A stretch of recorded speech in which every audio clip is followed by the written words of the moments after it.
grandma's house. I think that when you're scared of something, you might think that signs for it were there before an actual scary event happens.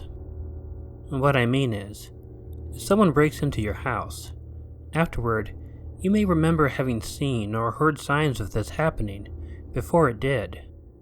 But it doesn't mean that there was something really there. And I hope this makes sense. The reason I mention this is because of an experience I had when I was younger. It happened at my grandma's house. And my grandma lived in extremely poor and extremely rural settings. Looking back on the experience of being there as a child, I remember being very scared of her house at nighttime. During the day, it was a wonderful sort of place. It sat right between two hills with a creek running down the left side. There were many, many times that we would climb the hills around the house and go exploring as kids. It was really fun. But at night, it was the exact opposite. First off, it was dark. And I mean very, very dark. There were no streetlights or anything like that. If you were outside and you wanted any light at all, the only light you had was a meager bulb on the front or the back porch. Inside the house was scary too at night. The house was so old and the walls were so thin. Everyone went to sleep much later than I did. So very often, I would be the only one who was awake for hours and hours. And I really would never get up and creep around the house because I was so freaked out by it. The room that I slept in was in the back of the house. All of the other rooms were a bit away from mine. The room was really small too. There was only really enough room in it for a bed, a small end table, and a tiny bit of space for moving around. The bed, therefore, was right under the window. The window faced the back of the house, and behind that house, there were some old sheds, a small garden and woods further beyond that. And of course, even if my grandma left the light on the back porch all night, it was highly unlikely that I would be able to see anything out there very clearly. On this night, I was reading a book, using a book light. There was not a light in the room or a lamp or anything, so the book light was the only thing that I had. I don't know what it was, but something got my attention late in the night.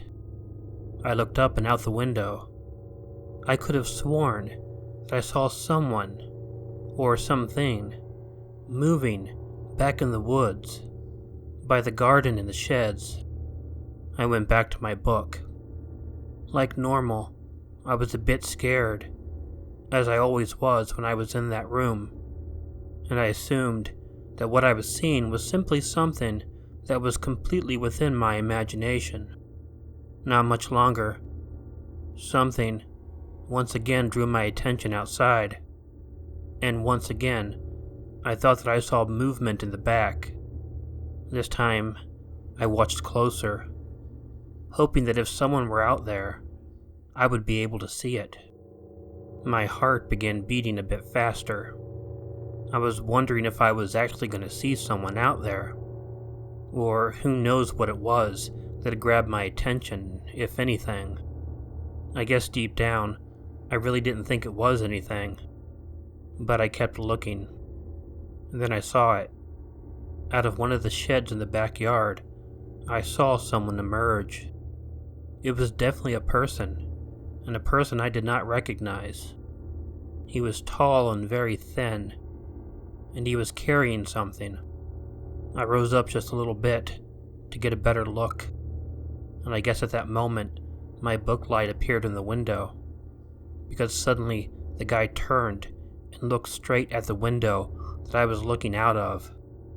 I quickly turned out the light, but after a moment, I saw that the form was moving towards the house, so I slipped down into bed. I took my body and pressed it up against the wall under the windowsill, so if someone looked in the window, they wouldn't likely be able to see me. And there I remained, I was scared to death. I didn't know who that was who had been in the shed, but I was positive that he had seen me. And while I lay there in bed, covered up and laying under that window, I just knew the guy, at some point, had to have been at the window, trying to look in and see who it was that had caught a glimpse of him. I lay like that for a long time. I was too scared to look up at any point, out of fear that I would be face to face with the man, and eventually I fell asleep. Well, what happened was that my grandma had a moonshine still, and was well known for it. Every now and then, someone would break into her shed and steal a jug or two. The guy I saw that night was a hermit who had stolen from her before. I described what I had seen, and she gave me that information.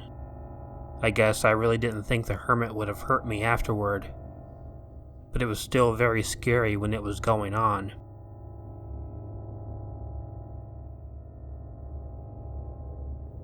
Hiking. Hiking has always been one of my favorite things to do. I got into it when I was very young because we lived out in the country. In fact, all of my relatives lived out in the country too, so for as long as I can remember, I always had plenty of space to explore. When I was at relatives' houses, I generally had someone that I was able to explore with. Whether it was cousins or second cousins, I had a lot of them. Almost all of them loved going for hiking trips. But when I was home, and no one would be over to visit, I very often went hiking on my own.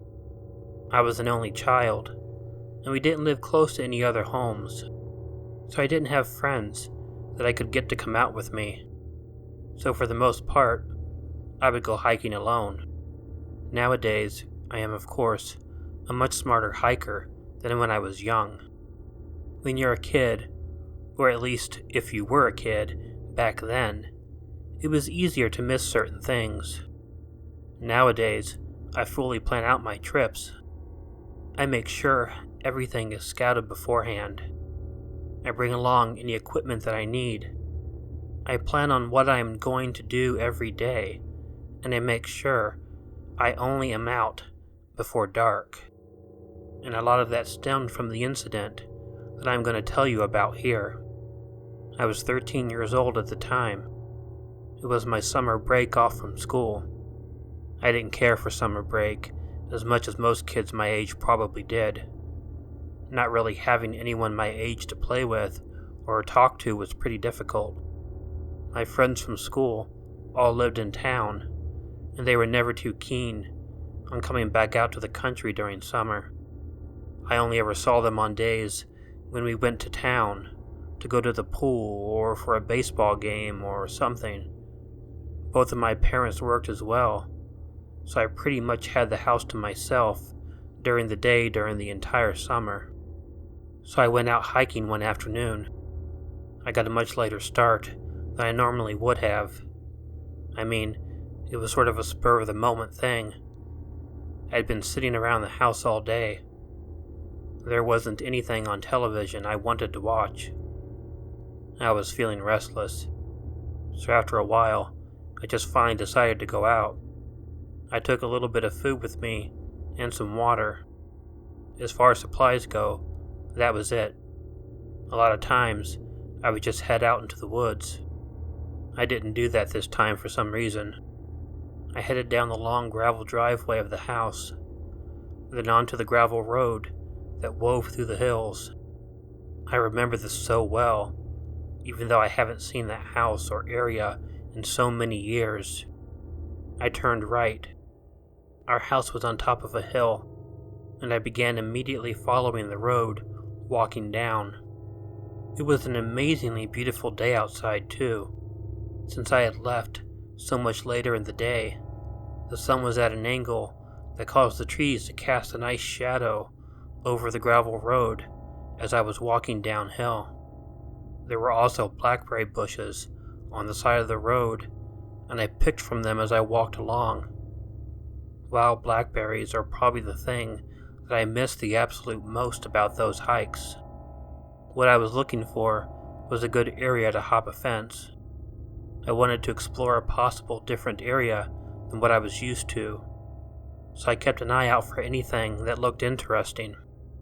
After getting to the bottom of the hill, I walked along until the gravel road began ascending again, and that was when I found an area that for some reason was appealing to me. I had in fact picked out a really good area.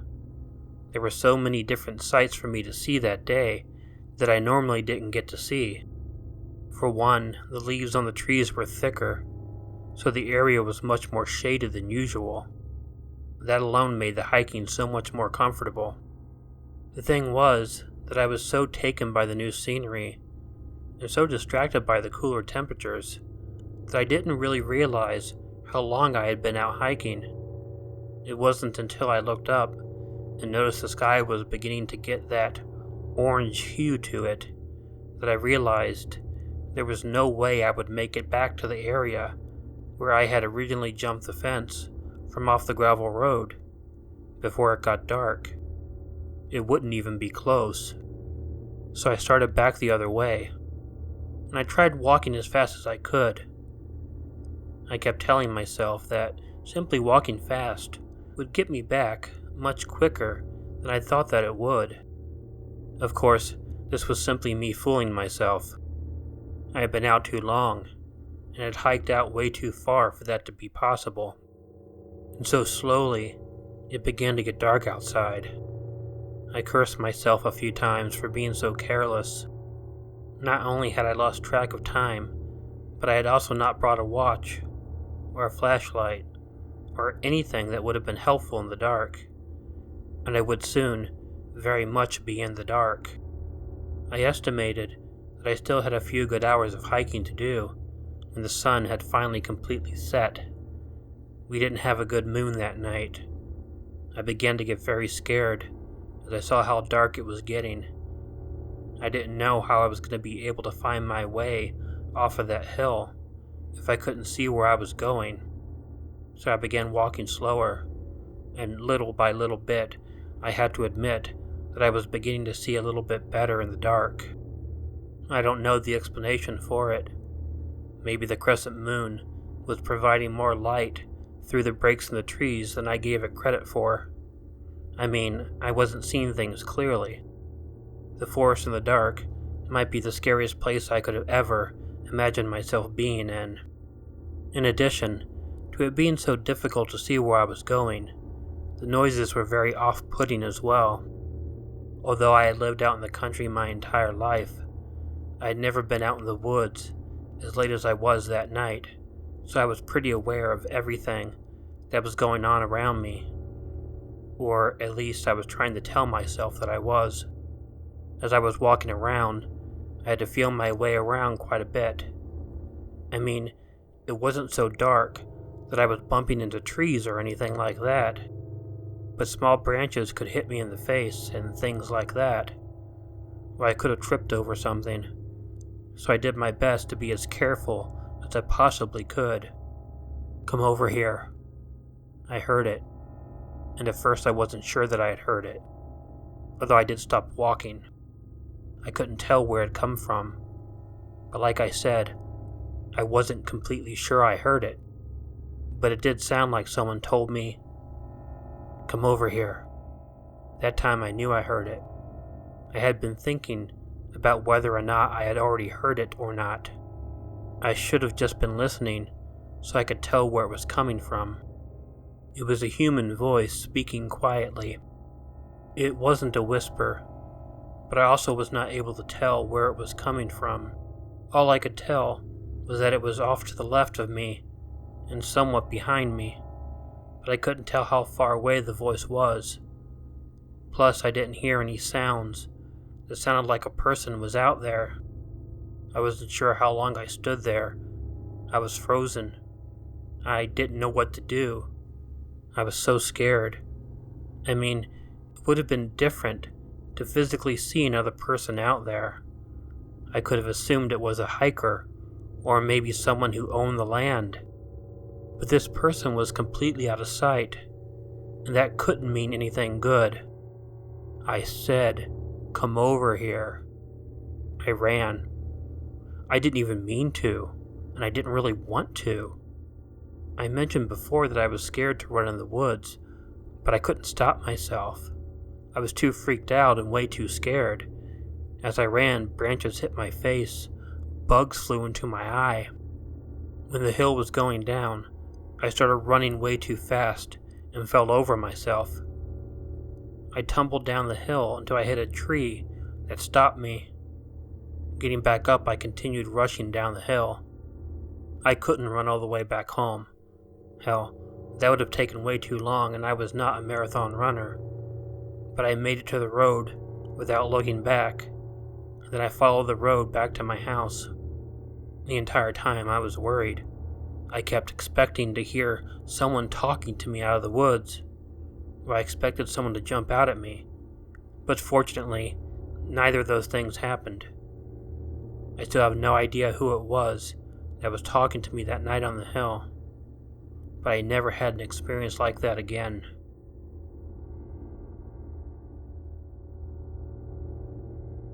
The drive. The events surrounding this story are a little weird. You have to know a bit about me in order to know how I got myself into this situation. I was never interested in driving a car. I never had any desire to do it at all. When I was younger, my dad would spend more time with my older brother, teaching him how to drive and letting him drive. I guess that might have had something to do with it. Perhaps I saw driving as their bonding experience, and therefore it held no interest to me. So when I finally learned to drive and get a license, I was already in my early 20s. I really didn't understand everything either. I didn't know all the roads and such. Hell, the first time I got onto the interstate, I got lost. And that's actually what happened in this story.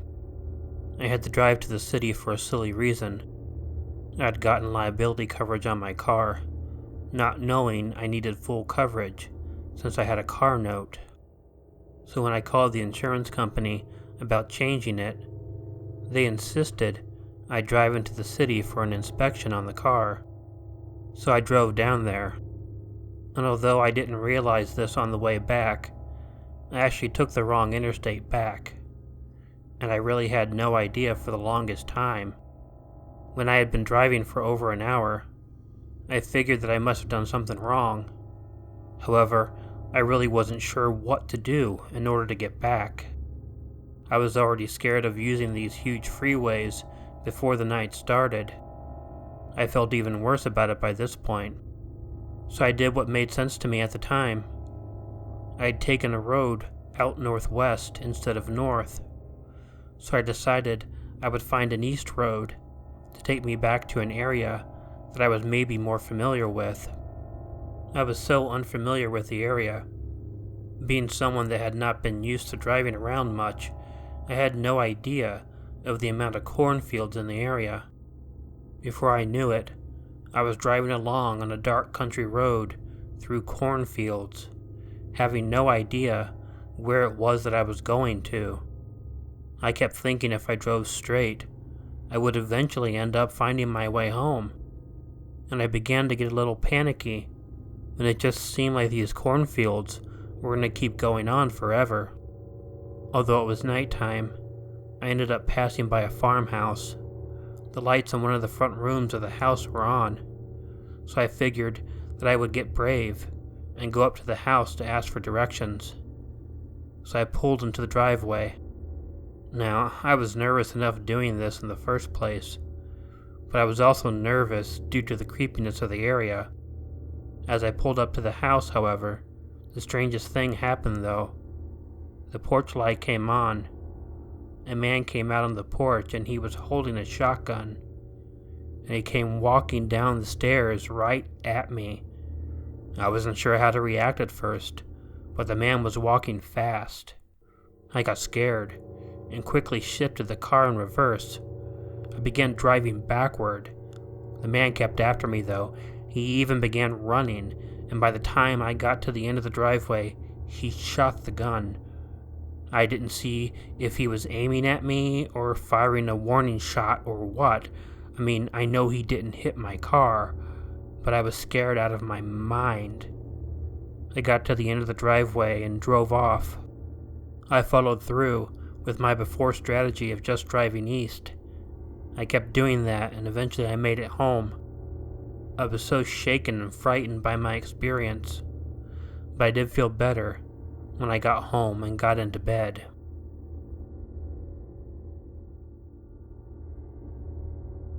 The drive. Things have changed so much. The other day, I was riding in the car with my family. I saw a pickup truck drive by. There were 3 young kids, maybe around 10 or 11 years old, riding in the bed of the truck. They were hiding, but occasionally would pop their heads up to look around. Then they would hide again. Of course, the children were hiding, so they didn't get caught. I don't know if the police would pull the guy over, since we live in a rural area. I'm sure the cops probably rode in the beds of a few trucks in their youth. However, it is illegal to do that now. When I grew up, I don't think anyone even really thought about it. I am a born and bred country boy. For us, riding in the bed of a truck was normal. If we were gonna head over to Grandma's house, that would be the way to do it. I remember we would get bottled root beer and pretend it was real beer. It was fun. But riding in the back of a truck wasn't the only thing that was normal back then. Keeping a 6-pack by your side and an open can of beer between your legs was quite common. Hell, I didn't even know how dangerous it was to drink and drive, because other than my mom and my grandma, every driver I knew did it. I should add, though, that I'm not saying it is either a good or normal thing to do. Drinking and driving is extremely stupid.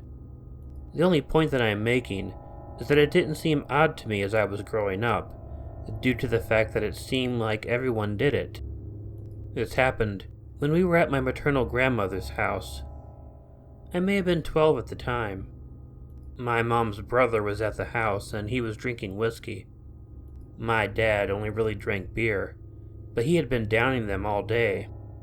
And generally, when those 2 guys had been drinking all day, they tended to want to find some way to get into trouble.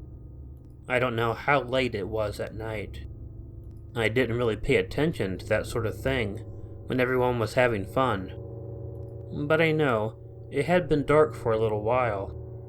We were sitting on the front porch when my uncle and dad began talking. I don't remember exactly what they were talking about, but they wanted to go and get something. And to get this thing, they had to drive much further out in the country than even my grandma lived. My cousin, who was the same age as me, really wanted to go too. And of course, my drunken dad and uncle had no issue with that. We would take my uncle's pickup truck. This was in the 70s, so his pickup truck was not one of those huge monstrosities we have now. It is sort of important to know that because of the roads we were driving on. My cousin and I grabbed a couple of bottles of root beer, and we jumped in the back of the truck.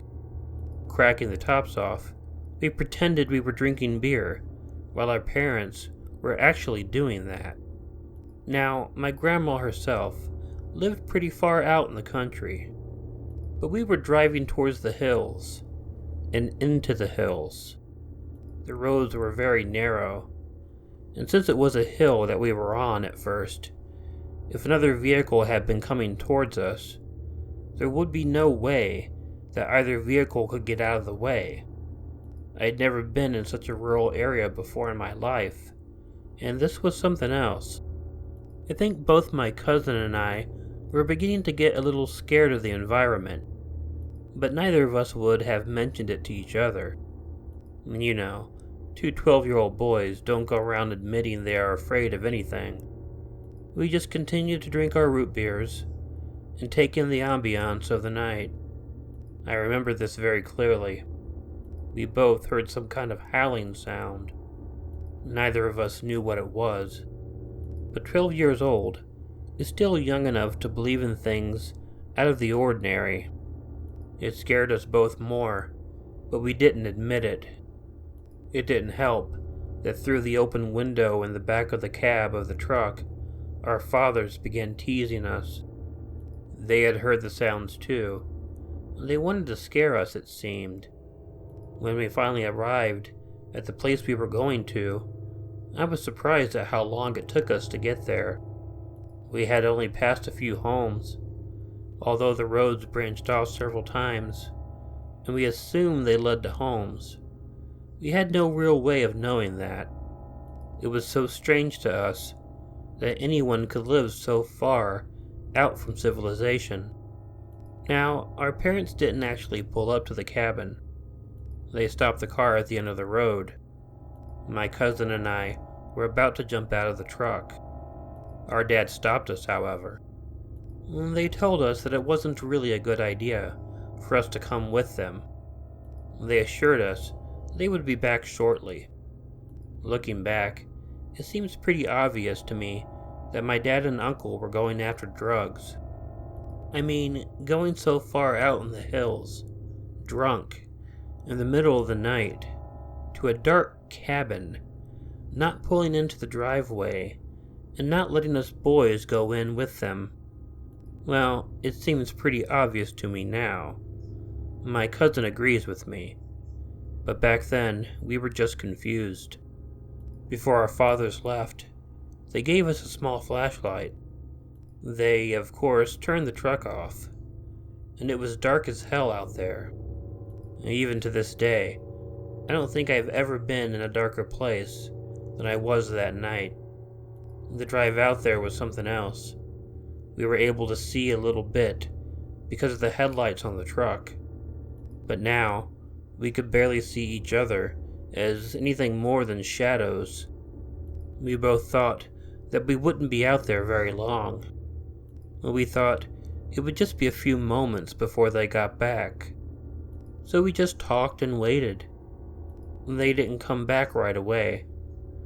So my cousin and I just kept expecting them at any moment.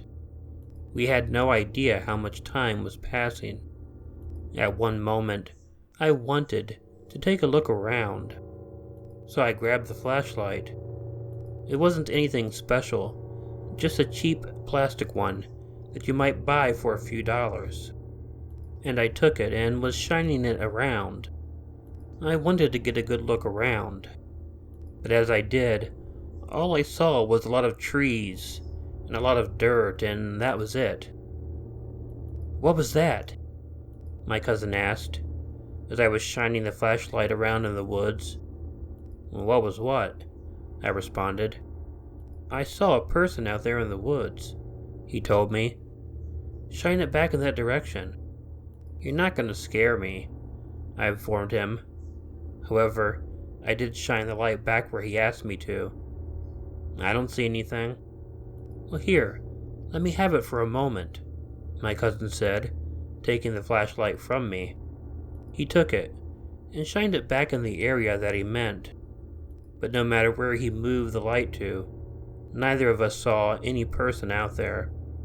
The idea that someone was out there, though, was now on both of our thoughts. In addition to sitting in the back of an unprotected truck in the middle of the night, we were getting ourselves really worked up too. And for some reason, our dads were sure taking their own sweet time in getting back to the truck. We became certain that a lot of time had passed, and we began to get a little worried. My cousin asked me if we should go in and check on them. I was already a bit scared, and didn't want to actually get out of the truck.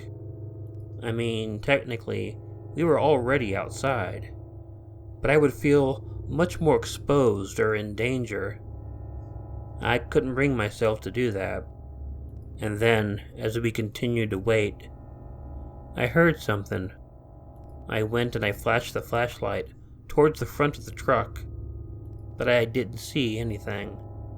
I don't know again how much longer the two of us were in that truck, thinking that we were hearing or seeing things, but I can tell you that in waiting for our fathers to get back, the two of us grew gradually and gradually more terrified. We heard a sound that neither of us could really identify. I quickly shined the light back towards the sound, which was at the front of the truck, and there we saw someone. At least we thought it was a person.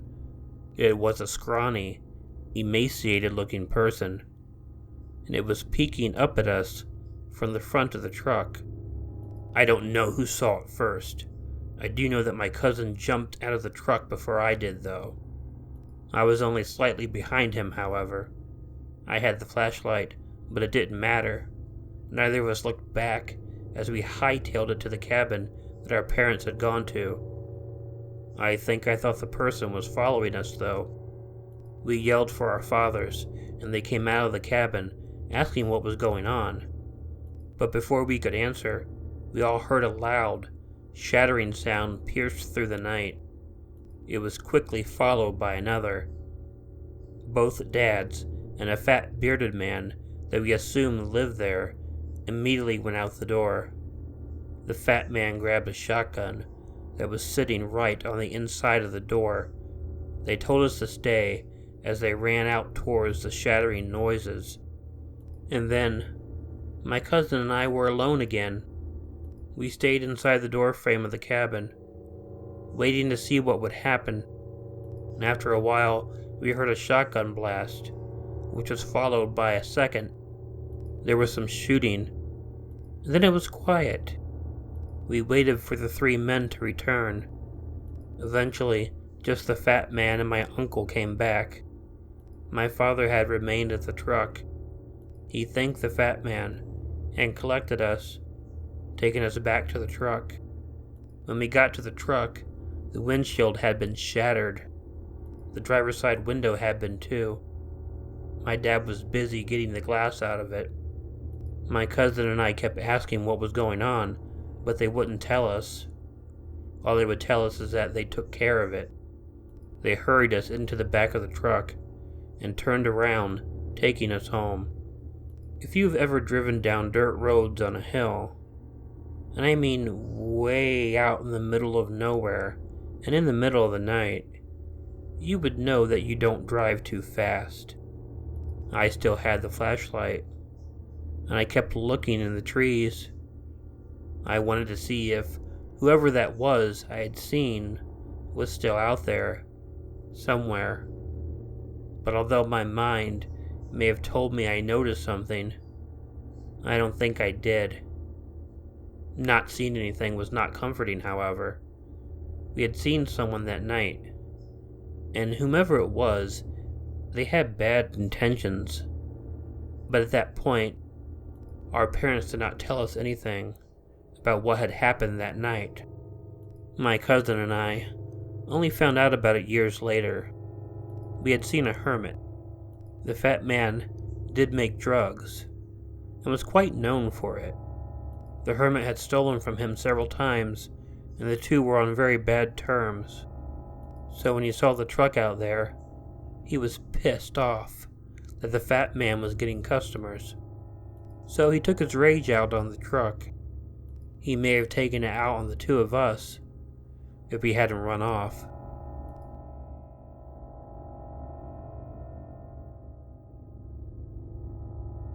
The bridge. I wouldn't be telling this story if it hadn't happened a really long time ago. I need to get that out, but I will explain why after the story. When I was in my teens, I used to hang out with my cousin Kevin a whole lot. I lived in town, and he lived out of town, in a more rural area. I liked that area very well, because of exploring and things like that. Well, one summer, he invited me and our mutual friend Jack over for a sleepover weekend. We rented some scary movies, and we're going to watch them on the VCR. Neither Jack nor I had a VCR, but Kevin's family did. So, it was one of the reasons I liked going over there. I don't recall what movies we watched, but like normally, we were making fun of each other for being scared. And as early teenage boys tend to do, we all denied that we were scared. So we came up with an idea. There was a covered bridge down the road from Kevin's house. It was well past midnight. We thought we would sneak out, head on over to the bridge, and dare each other to walk through it alone. When we got there, we realized that our mission was far creepier than we thought it would be. It was dark, and there was really no source of light at all. Although we could see a little bit, the inside of that bridge was completely dark, and it was really scary. We gave each other a hard time about crossing the bridge. I think that at this point, each of us hoped the other two would back out of the dare. That way we could all skip it and save face. But unfortunately, Jack decided to do it. Kevin and I were on pins and needles as Jack slowly went walking into the bridge. In moments, he was completely out of our sight. Kevin and I waited, and we waited, and it was so quiet. We didn't see Jack, but we could hear creaking noises, so we knew he was walking. Suddenly, Jack began screaming for help. Kevin and I jumped out of our skin. I guess under the surface, we knew that Jack was just trying to scare us, but it still scared us.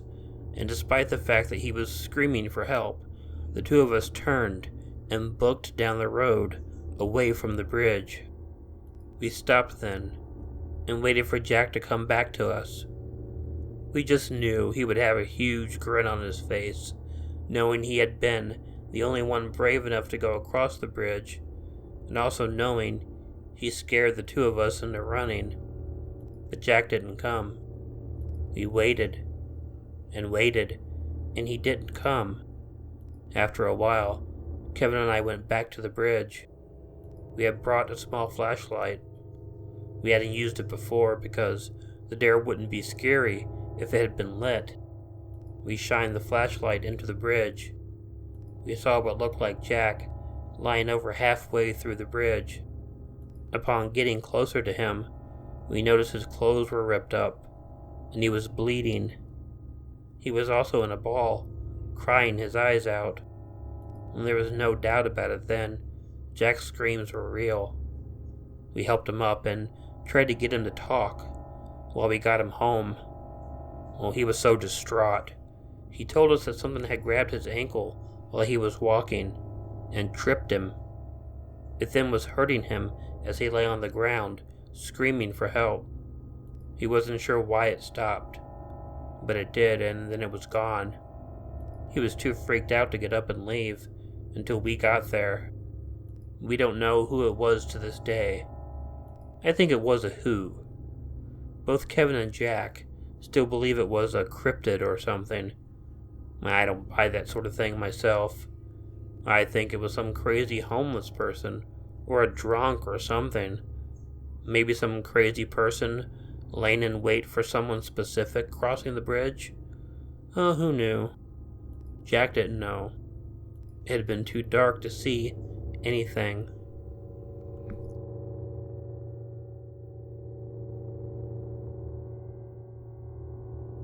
Chickens.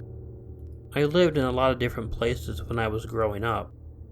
The only thing that they had in common was that they were all very poor places, and usually always out in the country. I don't know if this is still the case now, but back then it always seemed like the cheapest place to get a place to live. However, we always moved from place to place very often, and it was really hard to feel like we had a place to really call home. We once got to rent this really big house. I'll always remember it because it was so big, but also kind of a crappy house too. It was on the top of a small hill. There were a few homes at the bottom of the hill, but it was a really small hill. You could see and talk to people at the bottom of it quite easily. There was a shed on the property. My sister was really young, and at the time she really liked chickens. Up the country road a bit was a really old man who lived in a tiny shack. He had a chicken coop and some chickens. So for $2 he sold us a chicken to keep in our shed. We had the chicken for about 2 months, and I thought it might be nice to buy a rooster. I guess that was just me, being mildly jealous that my sister had a chicken, and I wanted something too. So we were given another $2. And 12-year-old me and my 7-year-old sister set down the road to his house. I hadn't been with her the first time when she got the chicken, so I didn't know what to expect. But yeah, it really looked like the guy lived in a small, one-room shack, and there was a chicken coop. But as we got closer to the chicken coop, we noticed that something was wrong. When we got up to it, I realized why. There were dead and bloody chickens everywhere. I mean, I had to assume that the mass of blood and flesh and feathers was previously chickens. There was nothing there that actually looked like a chicken anymore. We didn't go all the way up to the house at that point.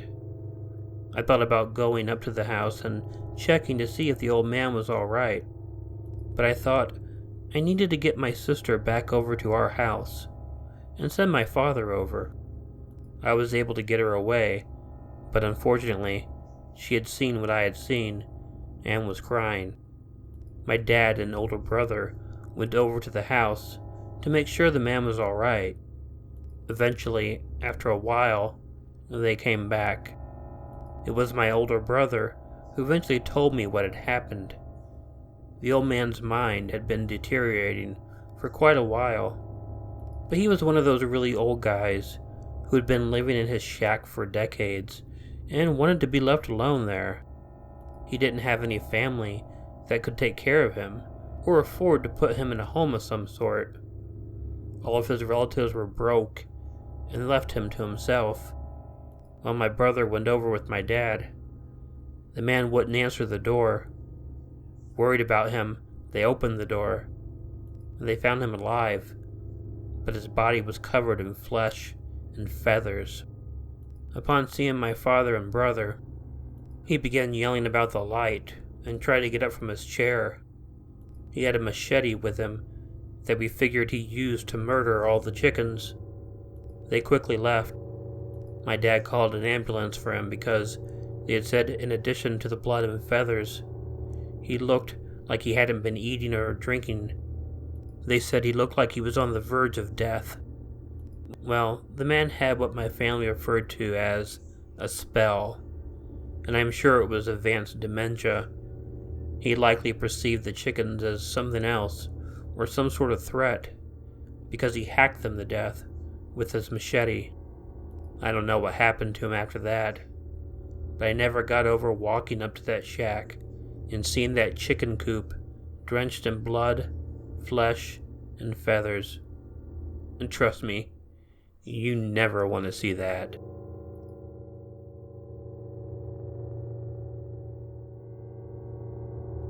The wait.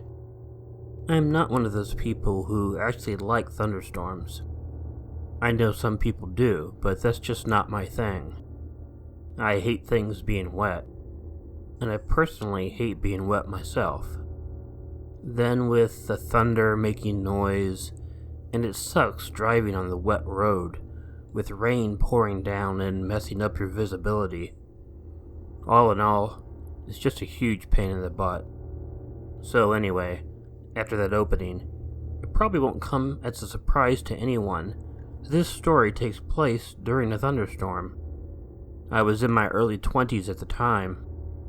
I was an assistant manager of a bookstore at the time. The exact chain of stores does not exist anymore. I guess this is off topic, but the decline of the brick-and-mortar bookstore has always been very sad to me. This was on a Sunday. I always remember that because it was the day that I was closing, and I closed every Sunday. It was generally my favorite day, because I was the only manager there for the entire evening.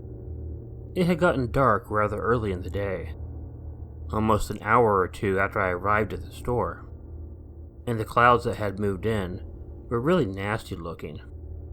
I recall one of my cashiers wanting to go outside and check the clouds out. I of course let him do that. The upcoming storm likely had an effect on the business, as we were getting very slow, so there wasn't enough business to really care. The weather turned out to be really strange though. The clouds appeared to be moving quite fast, but they never broke up or ended. But even weirder was the fact that it seemed like these clouds were bearing down on us, but it didn't start raining. We were getting some thunder and some lightning. Not a whole lot, but some. But for the most part, it was just dark clouds, continuing to move across the sky. When it was closing time, it still hadn't started raining. I began to think that maybe, if I could get things done in the store in time, I would be able to get on the road and get home before the rain began to fall. I was excited about the idea. So even though it was against the policy of the store, when the store closed, I let the entire staff leave. I knew that I would be able to finish up my paperwork and such much faster if I was there alone. Being in the store alone at night was always pretty spooky to begin with. It was much more so this time though. I had to turn the lights off in the main part of the store because that was part of the rules. So it was dark, but when the lightning bolts flashed, they lit up the inside of the store in white light. Back in the office, the thunder cracks were coming much more often. I hurried to get my work done so I could get out of there. I got lucky. By the time I was finished and I had locked up the store, it still had not started raining. If I remember correctly, it took me about 40 minutes to make the drive. So I kept my fingers crossed, hoping that I would be able to do it. About halfway through the ride, though, the rain finally decided to come down. And it came down hard. If you've ever been in a car and seen the rain begin falling ahead of you before above you, then you will know what I experienced. It was exactly that. I anticipated the moment that it hit my car, and it hit my car hard. The second half of the drive was unbearable. The rain didn't let up. My windshield wipers were going crazy, but my visibility was still poor. I had to drive really slowly. When I made it to my apartment complex, it was still raining really hard. If I went out in the rain, I would be drenched in seconds. My parking space was in a spot that I could see my apartment, but it was still across the lot. So I would get completely soaked if I had gotten out, and I wanted to avoid that. So I decided to wait in the car for the rain to let up. I know this might seem weird to everyone. It would make sense for me to be able to just dry off and change once I got into my apartment, but I wasn't willing to do that. That's really how much I hate getting wet. So I waited. It wasn't cold, so I just turned the car off and waited in the car.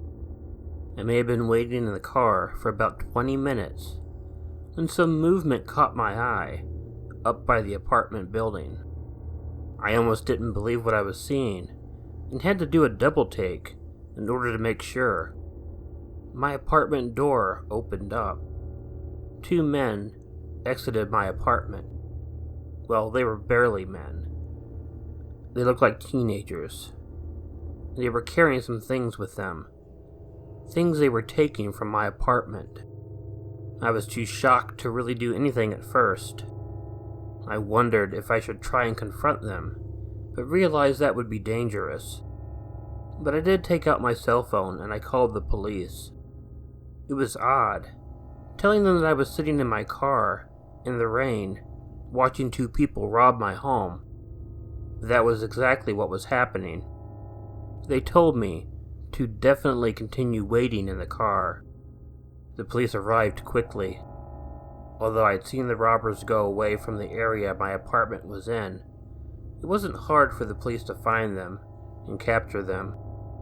Once they did, the officers came to talk to me about what had happened. They walked me over to my apartment. The officers told me that I was pretty lucky that I waited in the car. When they searched the two guys, they found them carrying several knives. They were suspected in other robberies and a knife attack on a senior citizen in the area. All I could do was wonder. I mean, really, my fear of getting wet might have saved me from an attack. I was in that car for at least 20 minutes, waiting for the rain to slow down. If I had gone in before then, I would have walked in at the middle of the robbery. And who knows what might have happened if I did that.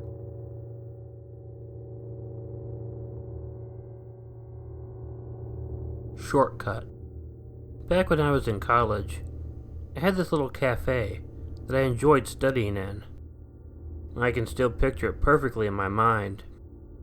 It was a bookstore cafe, but it wasn't a big place like a Borders or a Barnes & Noble. It was a privately owned store, and it was very cozy. And that was what I liked most about it. Inside the cafe, there was a table at the front of the store that I liked a whole lot. It sat right by the front window of the store. So I could do my work there and watch the people as they went by outside of the store. I recall the day that this story happened. I was sitting at the table, doing some homework on my laptop computer. It wasn't very busy that day, and that was exactly how I liked it. I had a latte, and I was working on an essay.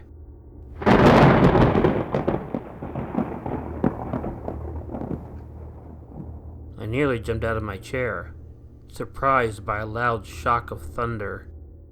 I'd been so deeply involved in my work that I hadn't even noticed that it was getting dark outside. Taking a look out the window, I noticed that the wind was blowing quite hard. The sky was covered with these green and black clouds that always seemed to come along with a bad storm. I didn't mind the storm. Storms are normally pretty short. I was originally thinking that maybe I would wait it out. I could go home after it was over. But when I went online and I checked the weather, it looked like it was going to storm all night. So I decided maybe I should try and get back to the dorm before it began pouring. Packing my things up, I got set to go. When I went outside, I realized how strong the wind actually was. I could not tell you how fast it was going, but the wind kept trying to knock me over. I was also anticipating that pressure drop you usually feel right before the rain begins to come down. I was hoping that I would be able to make it back to my dorm. The thunder and lightning were now hitting over and over again, almost making a constant wave of light and noise in the sky. I had never seen a storm as bad as that one before. I assumed the rain was going to be brutal too. So on the way home, I decided that I was going to cut through an alley rather than walk to the end of the street and take a turn. That was a big mistake. As I went down the alley, it wasn't long until I came face to face with the scariest thing I had ever seen in my life. There was an alligator standing at the far end of the alley, and it looked like it was looking right at me. I didn't know a lot about alligators. I live in Florida, so I guess this sort of thing has been known to happen. And the problem was that I didn't know what to do. I knew they were fast and dangerous, and I know that it was aware that I was there. We stood, eyes locked together for quite a while. My mind was racing, wondering how to handle this situation. I broke out of my eye trance, and a loud boom of thunder deafened me. I did the only thing I could think of to do. I turned and I ran, and I pretended that the alligator was not there and it was not following me. But with every step, I felt like I would feel it grabbing my foot and pulling me back. At the end of the alley was a Chinese takeout restaurant, and I ran in as quickly as I could and closed the door behind me.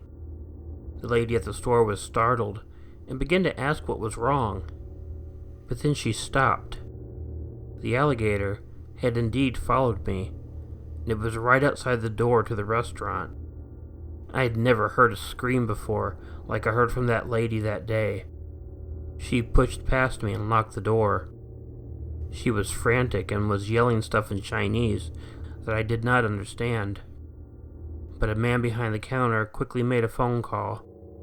It began storming before the people arrived to get the alligator. It had moved on at that point too. It was down the street, but I could still see it. And they were able to catch it, and I guess no one was harmed. You never think about these things until they happen. But alligators can be pretty scary, and I'm just lucky that I was able to get away from that one.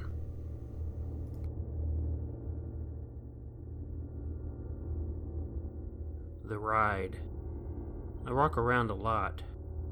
It's not that I have to. I actually have a car, but I don't care to use it too much. I prefer walking somewhere. I get good exercise, and it usually is a good experience. Because of my tendency to walk, though, I got myself into a scary situation once. I'll tell you what happened. I needed to head to the local grocery store. My pets were low on food, and I knew that I would have to get them something so they would be able to make it through the day. The grocery store was a good 40-minute walk. It was actually warm, and the sky was completely clear when I set out. In fact, the entire time that I was walking to the store, it was nice outside. When I got to the store, I purchased a few items and put them in my backpack that I always carry with me. Now remember, when I went into the store, it was clear and sunny. I only bought a few things. When I left the store, I was shocked at the quick change. My clear and sunny day was gone, and in its place was a blanket of black clouds. I hadn't bothered to check the weather before leaving the house. It was so bright and sunny outside that I didn't think that I needed to. But now, it almost looked like it could begin storming at any moment. Well, I started walking out of the parking lot, and I tried walking fast. Even walking fast, it would take me at least 30 minutes to get back to my house. I couldn't run just because I didn't have good shoes for that.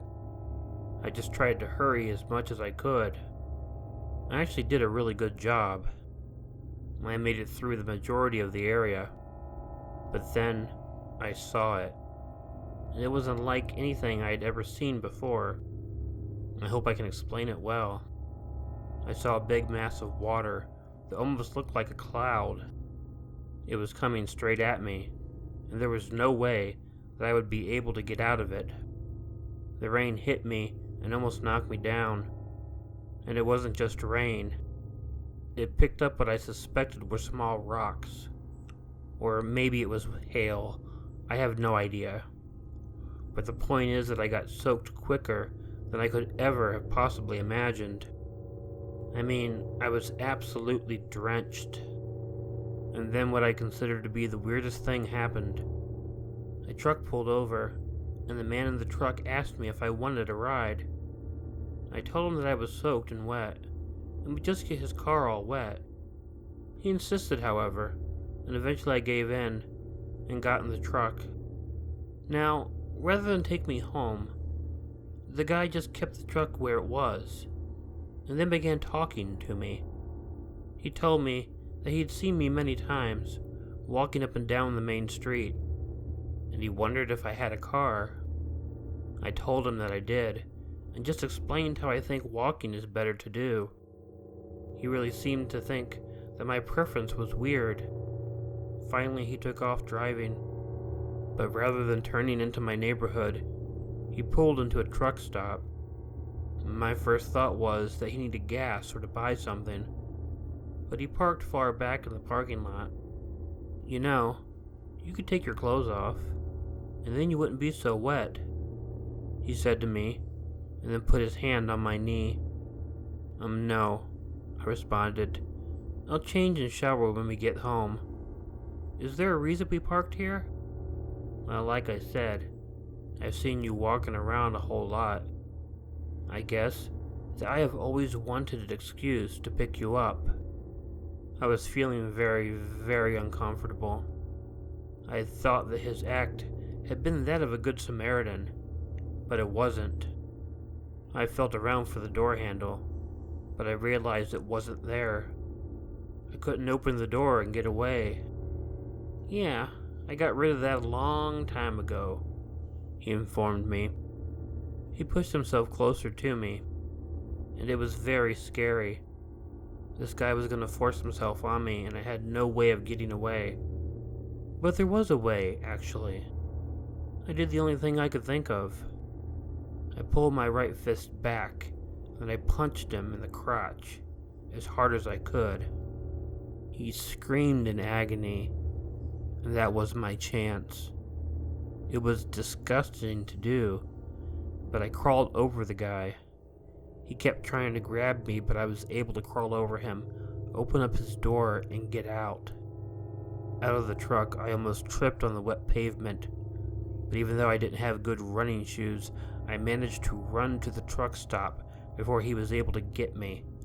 I told the cashier to call the police. Well, the guy drove off before the police got there, but they were able to pick him up later, due to the description I gave them. Turns out the guy had been in jail several times for doing what he tried to do to me. Unfortunately, it wasn't enough to convict him just based on what I testified to. But I did get a restraining order on him. Well, for a while afterwards, it was difficult to walk out in the street. Every time a car passed out of the corner of my eye, I saw that truck and got afraid. It was a long time before I was able to overcome that. But eventually, I came to deal with it on better terms.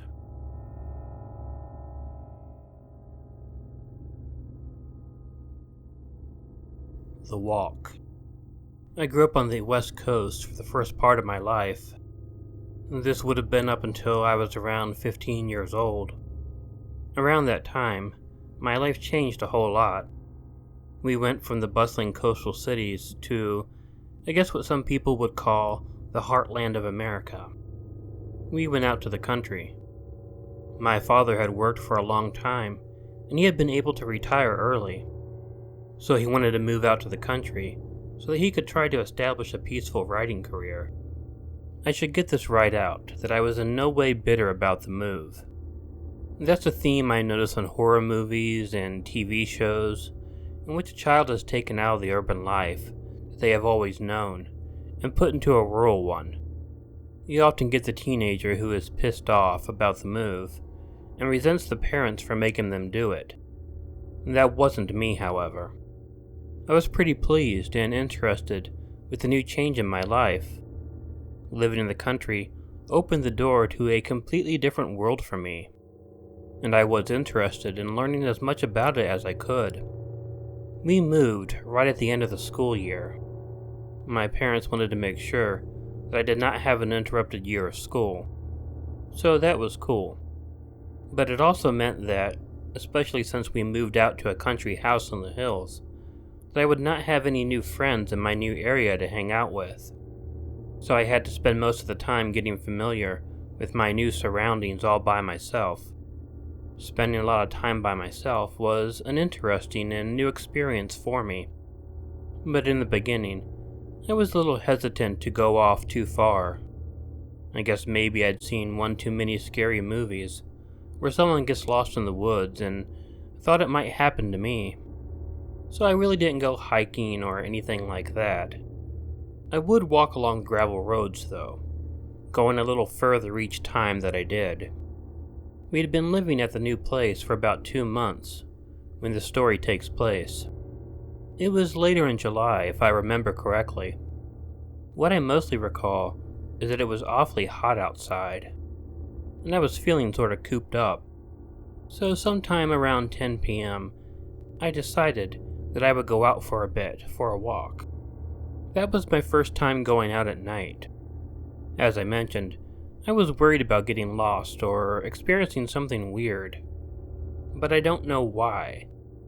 For some reason that night, I just thought that I should go out for a walk. And when I went out, I also figured that I wouldn't stay out too late, nor would I go out too far. But I guess as I was walking along, I got to thinking. I can't in any way recall what it was I was thinking about, but I do recall that it must have been pretty important to me at the time. I recognized at one point that I had walked further than I ever had before, but even then, I didn't think about turning back. I just kept going and kept thinking and walking along. What finally brought me out of my deep thought was a bit of a shock to my system. I thought I heard a voice say something. I don't know what it was that it may have said, but it sounded like a human voice talking. It shocked me a bit, thinking that I had been alone.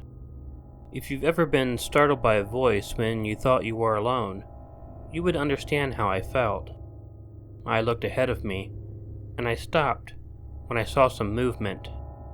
Trying to let my eyes adjust, I noticed that there was someone up ahead of me, and on the side of the road.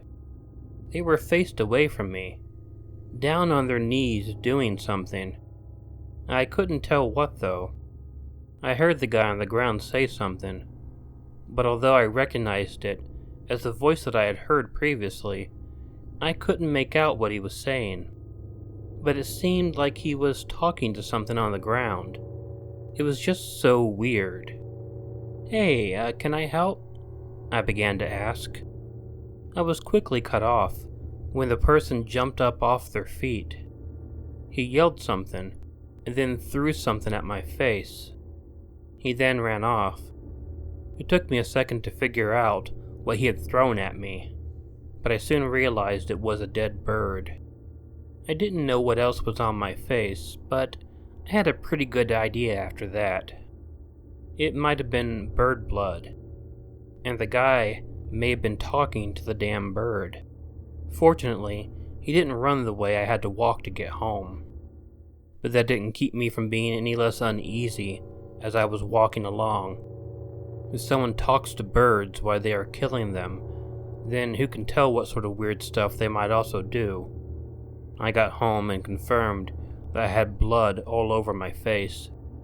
It was nasty and it took forever to get clean. When I ended up finally in school and making friends, I did tell some about what had happened to me. They just all told me that there are pretty weird people out in the hills, and you just have to be wary of them. Of course, that was not very helpful, but if I ever saw the strange man again, I didn't know.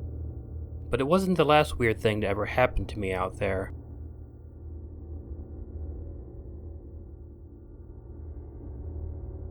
Cabin.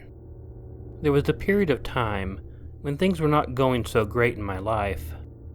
I was not too long out of college, and the little bit of money I had left was running out. I was having an issue finding a job. The lease I had on the room that I had been renting throughout college was about to run out, and I really didn't have a good plan as to what to do next. Fortunately though, I got thrown a lifeline. My cousin owned a cabin that he wasn't using, and he offered to let me stay in it for a little while. I was able to do some online work doing research with one of my former professors, which I could do completely from the cabin. This way, I would be making money, plus I would have a place to stay while I tried to figure out what my next steps in life were going to be. My cousin picked me up at the bus station when I arrived in town. He then drove me to the cabin. Now, although this was a lot more rural than I'd ever been before, it wasn't like in the movies or anything. It wasn't a cabin in the absolute middle of nowhere. It was about a 30-minute drive from the town, and it had electricity, cable, and internet. So, although I didn't have a vehicle, I would have most of what I needed to get by in the cabin. and then my cousin would come by every now and then and take me to the store. For the most part, I kept to myself and kept quiet.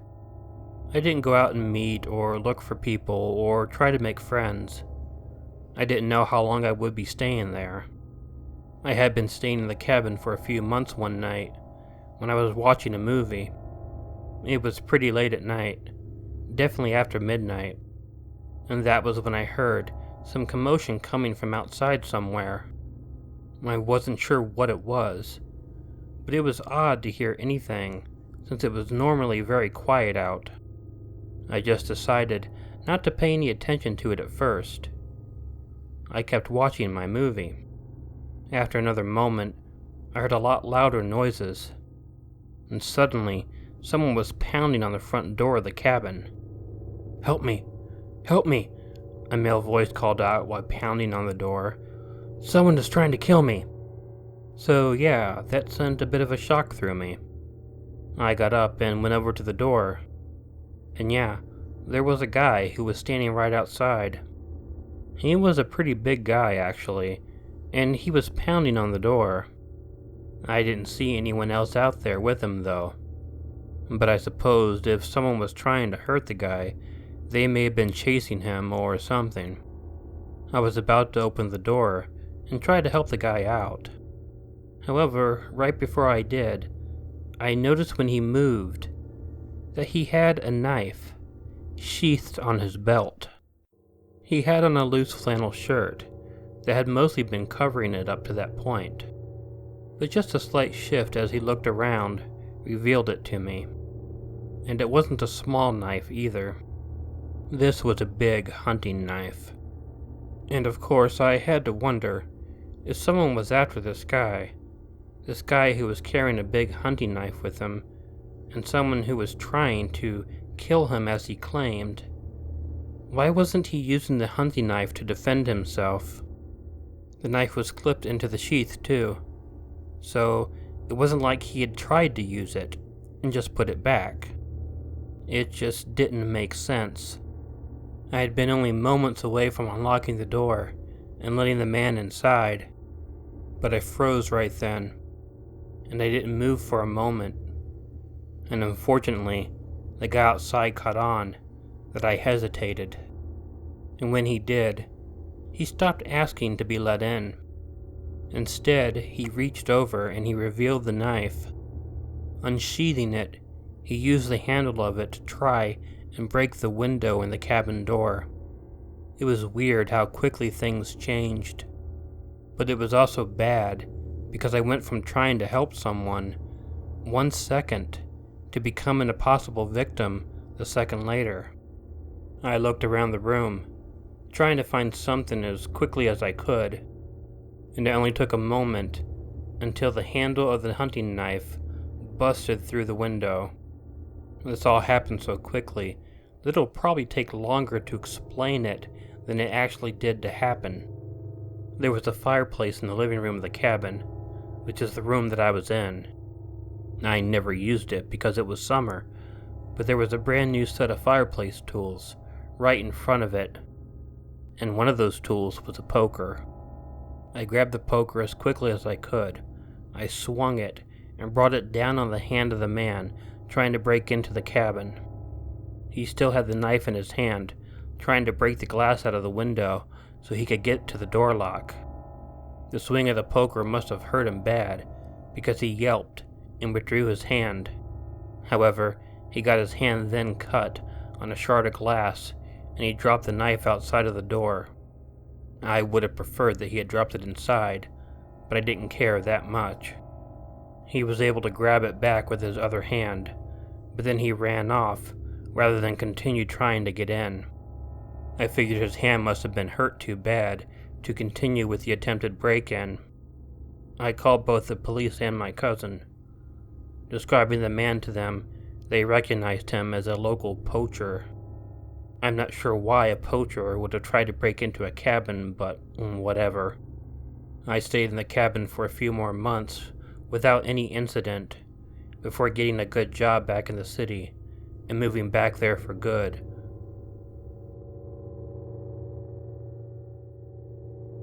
Pool.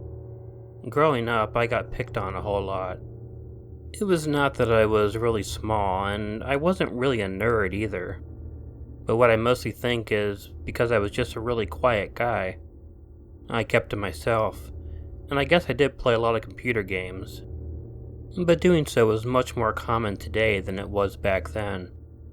This was the 80s, and playing Zork and King's Quest didn't really get you the amount of cool points that the computer games of today do. So I liked the summer months the best. That was because I lived out of town, off on a rural route. So for the most part, I didn't have to put up with the kids from school, who were always just jerks to me. For me, summer was a combination of staying in and playing games and spending time not getting bugged by bullies. The only time I had a bad experience during the summer was when I was 13 years old. That was when my parents were invited to go on a cruise with some people that my dad worked with. They offered to take me along, but I really didn't like that idea. I was deathly afraid of those big ships. I don't think that I told them that, though. I just asked if it was possible that I could stay in town with my aunt and uncle. And I thought it was fortunate at the time that they agreed to let me. But it didn't take very long for me to realize that I wasn't going to be as happy in town as I was at our own house. I found out pretty quickly that some of the kids who gave me such a hard time in school lived in town, too. My cousin wanted to go to the swimming pool nearly every day during the summer. My aunt liked to read by the pool, too, so we went there a whole lot. And on the very first day, the guys that gave me problems were all at the pool also. They continued to give me a lot of crap for the whole time that I was there. I mean, they didn't get physical with me at first, because of the lifeguards, and there were a lot of parents there as well. But bullying doesn't have to be physical in order for it to be crushing.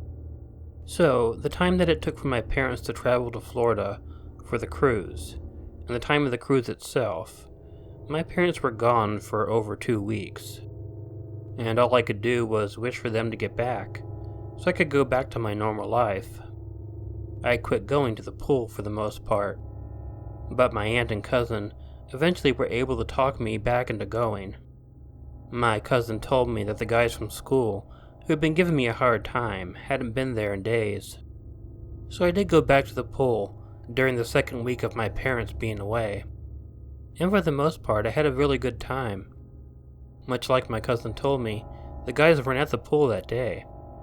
So I was even brave enough at one point to jump off the diving board, which is something I had never done before. Hell, I liked it enough to do it a few more times. So all in all, at that point, that day at the pool was the best day I'd had since my parents went to the cruise. After the pool, I went into the guys' locker room to take a shower. There were several stalls in the shower area, which was helpful.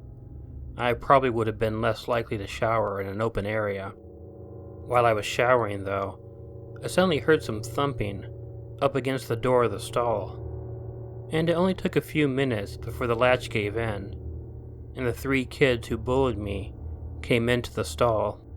So that was a terrifying moment in of itself. I was a naked 13-year-old with 3 kids in their swim trunks.